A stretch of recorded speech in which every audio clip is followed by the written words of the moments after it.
कल मोहतरमा Kaneez Fatima Gulbarga north MLA का गुलबर्गा नॉर्थ जोड़ो यात्रा में एक स्पीच वायरल हुई है, जिसमें मैडम ने कहा है कि कांग्रेस का सीधा फाइट बीजेपी से है और कांग्रेस ही है जो बीजेपी का मुकाबला कर सकती है, इसलिए कांग्रेस को वोट देना है बोलकर एक मैडम का स्पीच वायरल हो रही है।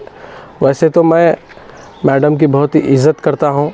उसकी वजह यह है कि लेट क़मरुल इस्लाम साहब की अहलिया है, दूसरी मेरी माँ की उम्र के हैं, सीनियर सिटीज़न हैं।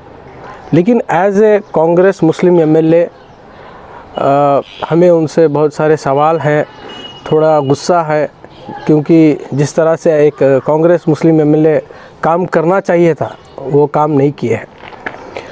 अगर कांग्रेस सही में सीरियस होती कि वो बीजेपी को ज़मीनी सतह पे वो लड़ने के काबिल रहती या वो सही में लड़ रही होती, तो हमारे सामने कितने ऐसे एग्जाम्पल्स हैं जहाँ पर कांग्रेस जब भी मुसलमानों के ऊपर अत्याचार हुआ है, जब भी बीजेपी और संघ परिवार के जो ऑर्गेनाइजेशन है जब मुसलमानों के ऊपर टारगेट हमला किए हैं, कांग्रेस दूर दूर तक नहीं है।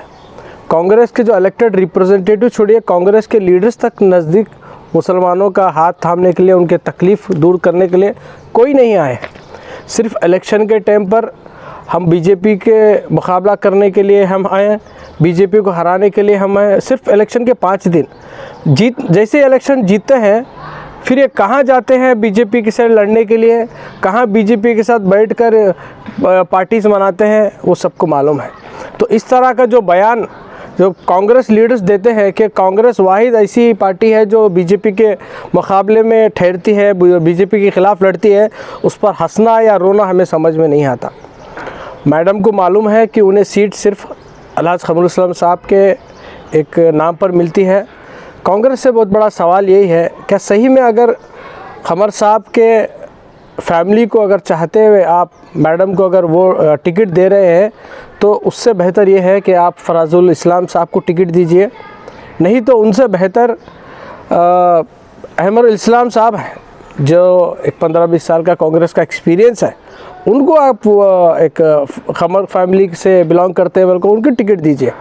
अगर नहीं, सही में अगर आप सीरियस हैं, कांग्रेस ज़मीनी सतह पे बीजेपी से फाइट करने के लायक है अगर समझते हैं, तो आपके पास बेहतरीन कैंडिडेट है एडवोकेट वाहिद बाबा साहब, उनको टिकट दीजिए। वरना नहीं तो आपके पास 15-20 साल से यूथ कांग्रेस में काम करने वाले मज़हर आलम खान साहब है, जो अपनी जवानी पूरा यूथ कांग्रेस के लिए दिए हैं, उनको टिकट दीजिए।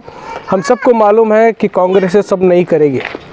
कांग्रेस सिर्फ मुसलमानों में लीडर नहीं बनाना चाहती, वो मुस्लिम कांग्रेस को अपना फॉलोअर बना के रख सकती है या तो सिर्फ अपना वोट बैंक बना के रखना चाहती है।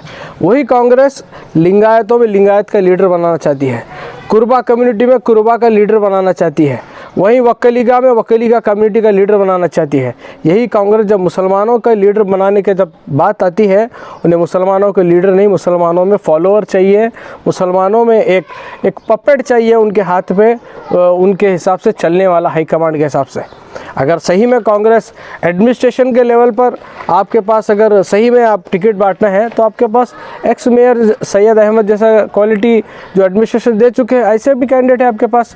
असगर चुलबुल जैसा एक एडमिनिस्ट्रेटर भी आपके पास है, जो सबको मालूम है कि कांग्रेस क़मर साहब का जो लास्ट टर्म जो एमएलए था, क़मर साहब एक नाम को एमएलए थे, पूरा एमएलए डॉक्टर असगर चुलबुल साहब ने संभाला है। ये सब रहते हुए भी हम सबको मालूम है कांग्रेस एक डम्मी एमएलए को कैंडिडेट बनाती है, जो मुसलमानों का लीडर नहीं, सिर्फ उनके बड़े बड़े जो लीडर्स हैं, जो हाई कमांड है, उनके फॉलोअर होना है, उनको चमचा, उनके हिसाब से चलने वाले लीडर होना है। मुस्लिम के लीडर्स या सही में बीजेपी को फाइट करने वाले, सही में ज़मीनी सतह पे बीजेपी को मुकाबला करने वाले लीडर नहीं, सिर्फ उनको अपना एक डमी कैंडिडेट चाहिए। हम देखते हैं DK शिव कुमार खुद कहता है कि कांग्रेस के मुस्लिम एमएलए से और कांग्रेस के लीडरों से जब भी मुस्लिम इशू आता है आप बात नहीं करना बोल के बोलता है। वहीं अगर वकलीगा का इशू आता है, लिंगायत का इशू आता है, कुरुबों का इशू आता है या दलितों का इशू आता है, उनके जो लीडर्स होते हैं, कांग्रेस के जो लीडर्स होते हैं, बढ़ चढ़ के बात करते हैं और पूरी कांग्रेस उनको सपोर्ट करते हैं। वहीं का अगर कांग्रेस का मुस्लिम का एमएलए अगर मुस्लिम इश्यूज़ के ऊपर बात करते हैं तो उसको नोटिस दिया जाता है। हमने देखा ज़मीर अहमद खान साहब को किस तरह से नोटिस दिया गया हाई कमांड की तरफ से।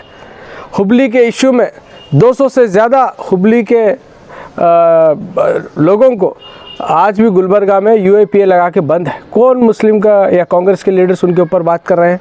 कोई नहीं बात कर रहा है। कांग्रेस को सिर्फ मुसलमानों के वोट चाहिए। सिर्फ इलेक्शन के टाइम पर इनको हम बीजेपी से लड़ने वाले हैं, बीजेपी से मुकाबला करने वाले हम हैं बोल के सिर्फ इनको इलेक्शन के 5 दिन याद आते हैं। जैसे जीतते हैं सबको मालूम है ये कहाँ जाते हैं। तो हमारा सबसे बड़ा सवाल यही है आवाम को कि 5 साल में एक मरतबा इलेक्शन आपके सामने आता है, सही ऐसी पार्टी और ऐसे कैंडिडेट्स को चुनिए जो आज की जो चैलेंजेस हैं मुसलमानों के ऊपर, वो चैलेंजेस को फेस करने वाले कैंडिडेट्स और फेस करने वाली पार्टी को आप वोट देना है, ना कि चुप एक इमोशनल कार्ड पर या सिर्फ एक कांग्रेस हमारी 70 साल से हम वोट देते आ रहे हैं सिर्फ इसी को वोट देना है। एक क्या बोलते हैं कट कॉपी पेस्ट तरह नहीं करना है। इस बार का 2023 का जो एमएलए इलेक्शन है ये मुसलमानों का लिए एक बहुत ही इम्पोर्टेंट इलेक्शन है। जो गवर्नमेंट किसकी बनती है वो सेकेंडरी है। लोकल लीडर आपके साथ, आपके गलियों में, आपके मोहल्ले में, आपके शहर में जब बीजेपी और संघ परिवार का जब आप लोगों के ऊपर जब टारगेट होता है, आपके साथ ठहरने वाले कौन है वो आपको चुनना है। हम आलंद इशू में देखे हैं क्या हाल हुआ है। हम ये जितने भी महबस का मस्जिद का जब इशू आया है संघ परिवार की तरफ से, जब हम देखें कौन ठहरे सो है, कौन ज़मीन पे काम करे सो है, ये सब आवाम के सामने है। आवाम से रिक्वेस्ट है कि आंख मूंझ कर सिर्फ इमोशनल होकर वोट नहीं देना है। 5 साल में एक मरतबा इलेक्शन आता है, इसको सीरियसली लेकर सही के पार्टी को और सही कैंडिडेट को वोट करना है।